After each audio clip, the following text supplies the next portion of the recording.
Hello and welcome to the John Ark Show. Today's episode is called China is Making $9,000 Electric Cars with Swappable Battery. So, this is quite extraordinary, but I guess at some level it was inevitable. China is now manufacturing $9,000 electric vehicles with swappable batteries that are growing in popularity. Before we begin, I want to encourage you to subscribe, like, follow, and comment on the show, as well as let you know that the show is sponsored by Hollywood is Calling. It is a company which allows you to purchase live calls with hundreds of celebrities. You can purchase a live 15-second call from a movie star for $19.95 or a 30-second call for $29.95. There are lots of celebrities to choose from, so give it a try. You can buy a live call for yourself or as a gift for somebody you know. HollywoodIsCalling.com. Now, let's get started. While other manufacturers around the world are dramatically increasing their prices each year and building electric cars in the $50,000 to $150,000 price range, China is now manufacturing and selling them for prices starting as low as $9,000. It's actually a little bit below that. It's like $8,900 for some of these vehicles. Not only are these prices incredibly low, but Chinese electric vehicles, or EVs as they're called, are being sold with swappable batteries. These are batteries that you can swap out in 2 to 3 minutes. Now, I know what people are going to think. They're going to think that electric vehicles made and sold for $9,000 can't be very good. The quality can't be very high. The performance has to be subpar. And that might be true on some level. But keep this in mind. The first versions of televisions and radios built by countries like China and South Korea were not very high quality either. But over time, their quality and their performance improved dramatically at the same time that their prices kept dropping. Now, there are no more television manufacturers in the United States. Not a single company. This while the flat screen television sets manufactured and sold out of South Korea are stunningly beautiful. Many of the largest car and electronic manufacturers in Asia are essentially funded and controlled by their governments. That means they have access to unlimited resources and funding. It also means they don't have to turn a profit for decades. The government will just keep subsidizing and investing capital and resources and helping them grow and perfect their manufacturing process and improve their quality. At the same time, they help them lower their costs until their foreign competitors are just driven out of business. They can no longer compete. They're going to do the same thing with electric vehicles. The Chinese cars now being made in the $9,000 to $13,000 range aren't the most sophisticated or polished looking vehicles in the world, but let me tell you what they do have. They have swappable batteries, which can be replaced in 2 minutes for a cost of about $25 or $26. The interesting thing about this is that when you buy an electric car, it comes with no batteries.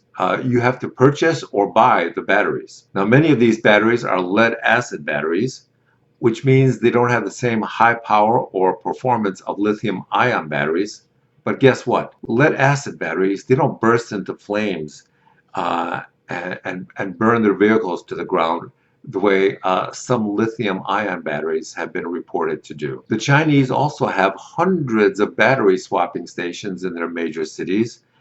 And when you're low on energy, you simply pull into one of them and swap your battery out in no time at all, and then you're on your way. Let me tell you what else these inexpensive vehicles have. Some of these Chinese electric cars now have pretty decent electronics that are run by artificial intelligence that speaks to the driver in their own native tongue. Think about that. An inexpensive electric vehicle with a display that's driven by artificial intelligence that speaks to you in your own native language for $9,000. Let's analyze this a little bit further. At the same time that most US and European electric vehicle manufacturers are raising their prices to record levels and making them so unaffordable for the average individual that most millennials now don't even want to buy a car. They simply Uber wherever they go.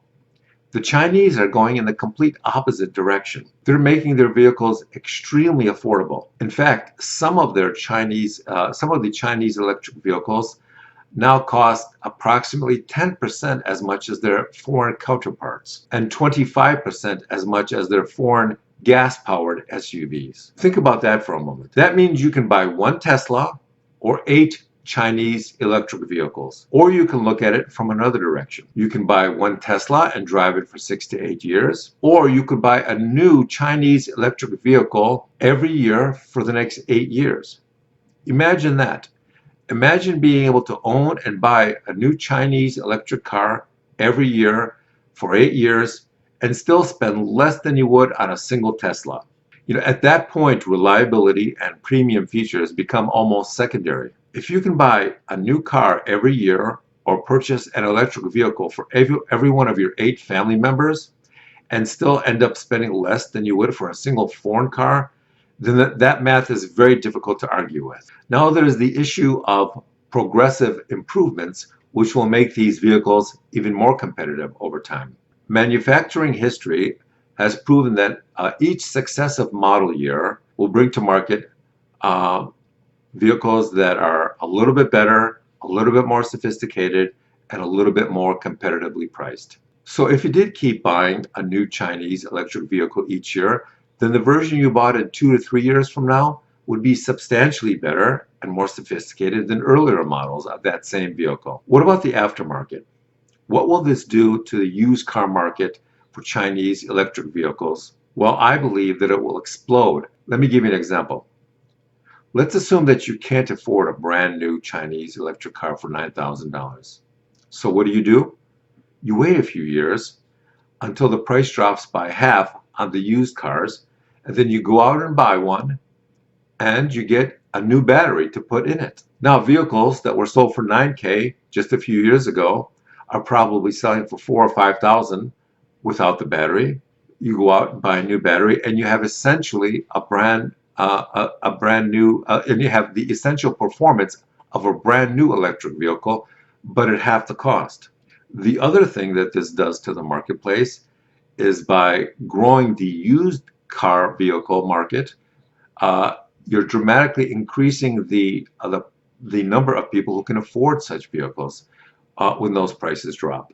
What about the taxi market? The other nice thing about swappable batteries is that it makes it possible for the taxi market in China to now drive electric vehicles rather than gas-powered vehicles. Why? Because whenever they need to pull over after doing some long distance driving or just a long day at work, they can just stop at a battery swap station and get another battery and continue on with their day, making more money as taxi drivers. By empowering the taxi market with low-cost batteries, you're making their service more affordable and accessible to Chinese people everywhere. The other really interesting component to all of this is comprised of large transport vehicles or semi-trucks. This swappable battery technology is not just limited to cars. It can also be used in larger semi-vehicles that are used to transport goods over long distances. If you're a long distance trucker in China, you almost have to use a gas powered truck right now because you can't be recharging your electric truck every 6 or 7 hours during travel time. But with swappable batteries, that would no longer be the case. You could simply pull over your truck, have your batteries swapped out, and be on with your journey in a few minutes. What about home charging? While none of the current Chinese electric vehicles appear to be doing this yet, there appears to be no technical reason that there are inexpensive electric vehicles with swappable batteries can't also be fitted with an electric cable outlet that will let the owner charge their vehicle at home or at some other station. These two options are not mutually exclusive. That makes these vehicles a lot more practical. I predict that within 10 years, the Chinese electric vehicle market will be extremely competitive in both price and performance, with vehicles around the world. So having said that, I want to thank you for watching, and we will talk to you soon.